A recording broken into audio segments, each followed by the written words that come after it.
નજરે દાહોદ તો દાહોદ જિલ્લામાં આગામી હોળી ધૂળેટીના તહેવારને ધ્યાનમાં રાખીને પોલીસે વિશેષ સુરક્ષા વ્યવસ્થા ગોઠવી છે। ડીવાયએસપી જગદીશ ભંડારીના નેતૃત્વમાં ગરબાડા વિસ્તારમાં રાત્રિ દરમિયાન કોમ્બિંગ ઓપરેશન હાથ ધરવામાં આવ્યું છે। પોલીસે ગરબાડા હાઈવે પર વિવિધ ચેકપોસ્ટ ઉભા કરી વાહનોનું સઘન ચેકિંગ શરૂ કર્યું છે। આ દરમિયાન ડ્રિંક એન્ડ ડ્રાઈવ, હેલ્મેટ વગર બાઇક ચલાવતા વાહન ચાલકો અને વાહનોના કાગળોની ચકાસણી કરવામાં આવી રહી છે, તો શંકાસ્પદ વાહનોને ખાસ રોકીને તપાસ કરવામાં આવી રહી છે।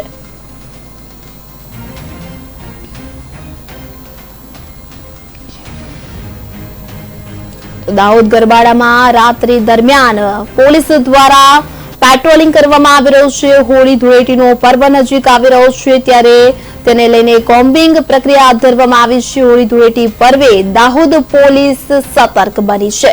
પોલીસે ગરબાડા હાઈવે પર વાહનોનું સઘન ચેકિંગ હાથ ધર્યું છે, તો ટ્રાફિકના નિયમોને લગતા તમામ જે ગરબાડામાં પોલીસ દ્વારા ચેકિંગ કરવામાં આવી રહ્યું છે। બાઇક ચાલકો કે જે હેલ્મેટ ન પહેર્યું હોય, સાથે લાયસન્સ અને સાથે તેઓ તમામનું ચેકિંગ કરવામાં આવી રહ્યું છે। વાહન ચેકિંગ અને કોમ્બિંગની પ્રક્રિયા હાથ ધરવામાં આવી છે।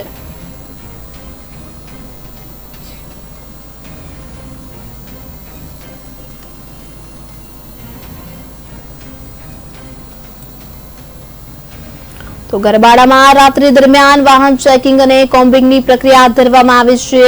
હોળી ધૂળેટી પર્વ નજીક આવી રહ્યો છે, ત્યારે તેને લઈને વાહન ચાલકોનું ચેકિંગ કરવામાં આવી રહ્યું છે।